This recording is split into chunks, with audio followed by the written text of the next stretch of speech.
नमस्कार दोस्तों, मेरे YouTube चैनल पर आपका स्वागत है। आज की कहानी है जेठानी ने सिखाया स्वार्थी सास और चालाक देवरानी को सबक। माँ जी, एक ट्रेनिंग प्रोग्राम के चलते मुझे पुणे जाना है। आप और विधि मिलकर रिया को संभाल लेंगी ना? कितने दिन के लिए जाना है बहू? जी 2 दिन की ट्रेनिंग है, तीसरे दिन मैं घर आ जाऊंगी। ठीक है, वैसे रिया को तुम उसकी नानी के पास छोड़ जाती तो ज़्यादा अच्छा होता। अब यहाँ विधि बेचारी अपने 2 बच्चों का भी देखेगी, रिया को भी देखेगी, उसका काम कितना बढ़ जाएगा। अच्छा, एक काम करना, उसे 2000 रुपये दे जाना, बच्चों को खिलाने पिलाने की कोई ज़रूरत पड़ी तो काम आएंगे। माँ जी, मेरी माँ तीर्थ यात्रा पर गई हैं, बस 3 दिन की बात है।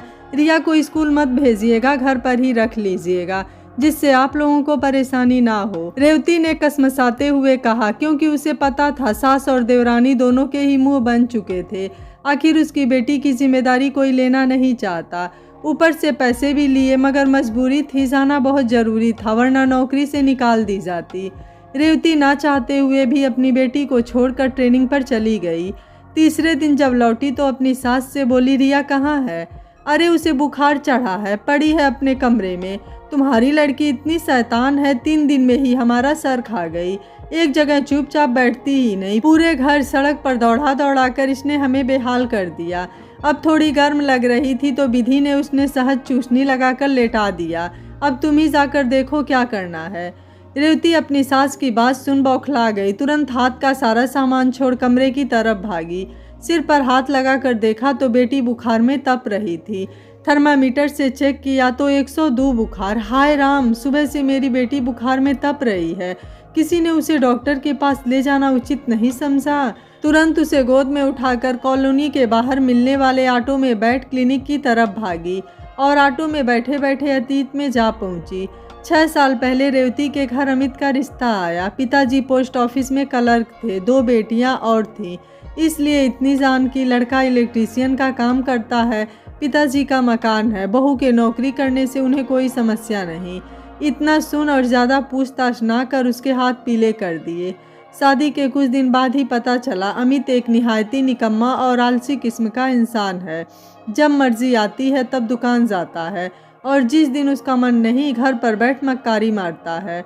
इस तरह के रवैया से रेवती ने परेशान होकर जल्द से जल्द अपनी नौकरी ज्वाइन कर ली, ताकि पैसों की किल्लत ना हो, क्योंकि सास ससुर उसे घर में बैठकर चैन से खाने नहीं दे रहे थे।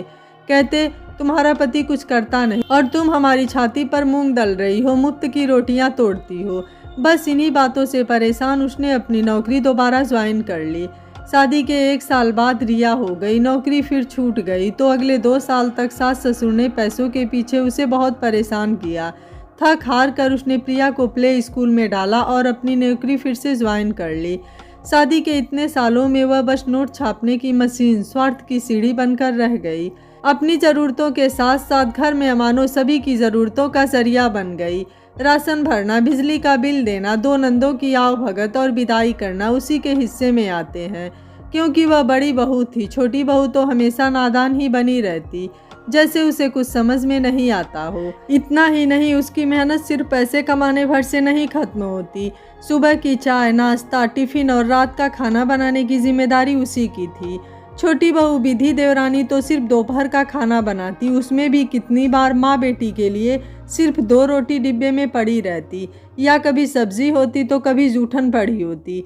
इतनी सारी परेशानियों के बीच में भी रेवती अपने पति की कमजोरी की वजह से कुछ नहीं बोल पाती, क्योंकि अगर वह कुछ कहना शुरू कर दे तो सास साफ साफ कह देती, ज़्यादा परेशानी है तो उस घर से निकल जाओ।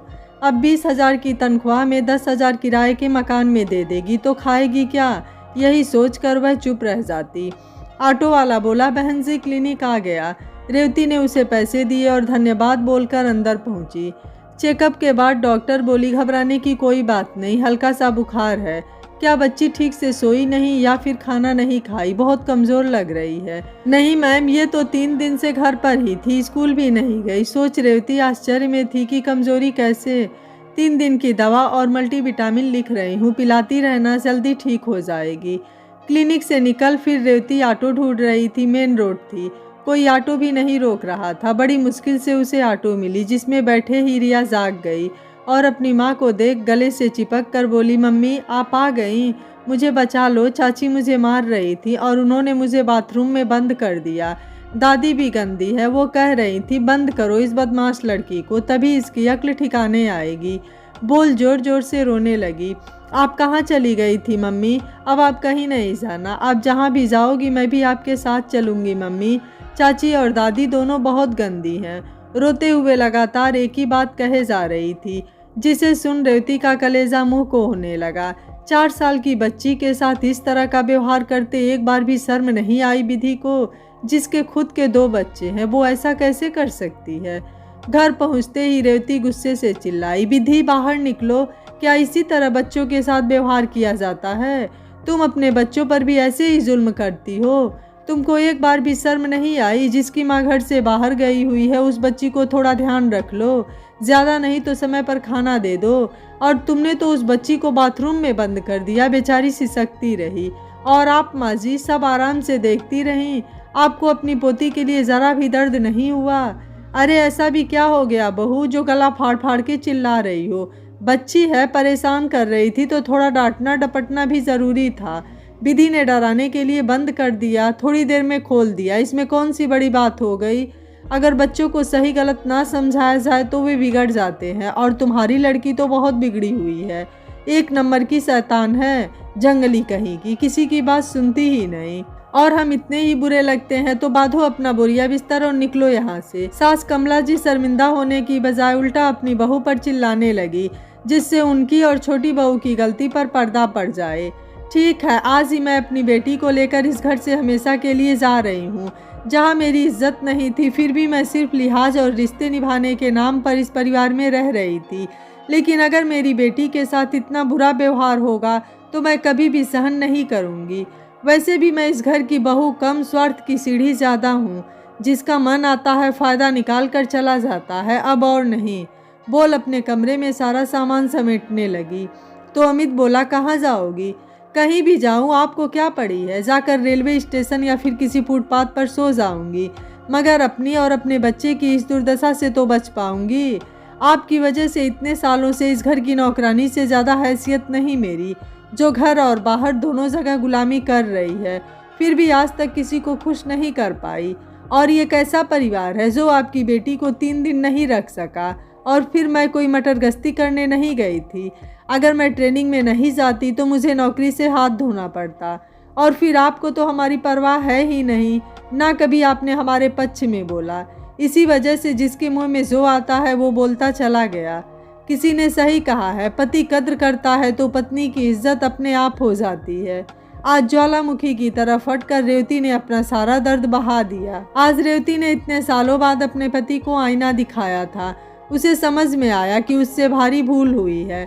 तुरंत रेवती का हाथ पकड़कर बोला, तुम बिल्कुल चिंता मत करो, तुम अकेली नहीं हो, हम तीनों इस घर को छोड़कर जाएंगे, क्योंकि जहाँ हमारी कद्र नहीं वहाँ हम अब एक पल भी नहीं रुकेंगे। और मैं वादा करता हूँ अपने इस मक्कारी और आलस को छोड़ अच्छे से अपने काम में ध्यान लगाऊंगा, ताकि अपनी बेटी को अच्छी परवरिश दे सकूं। और अब मैं तुम्हें शिकायत का कोई भी मौका नहीं दूंगा। कमला जी अपनी बोली पर पछता रही थी। उन्हें लगा नहीं था कि सोनी की अंडा देने वाली मुर्गी आज बगावत कर बैठेगी, साथ में बेटा भी चला जाएगा। रेवती के जाते ही देवरानी के कंधों पर सारा काम का बोझ आ पड़ा। जो सास बहू के रिश्ते में बहुत प्रेम और मिठास थी, उन रिश्तों में अब खटास पनपने लगी। देवरानी ने 2-1 दिन काम किया, उसके बाद सास को अपना रंग दिखाने लगी। एक दिन किसी बात पर सास ने डांट दिया तो उसने बोला कि मुझे रेवती समझने की गलती मत करिएगा, मैं जेठानी जी नहीं हूँ जो आपकी हर बात बर्दाश्त करूँगी। जो बना है वो खाना है तो खाइए, नहीं तो खुद बनाकर खा लीजिए। सास चुपचाप उसका मुँह देखती रह गई। उनकी आंखों से आंसू बहने लगे। बड़ी बहू की कद्र उन्होंने कभी नहीं समझी। जिस छोटी बहू पर उन्हें इतना नाज था, उसने आज उन्हें अपना रंग दिखा दिया था। अब उनके पास पछताने के अलावा और कुछ भी नहीं था। आपको रेवती का फैसला कैसा लगा? आप मुझे अपनी राय कमेंट बॉक्स में ज़रूर दीजिएगा। वीडियो पसंद आया है तो वीडियो को लाइक, शेयर एंड चैनल को सब्सक्राइब कर लीजिएगा। Thank you for watching. मिलते हैं अगली कहानी में।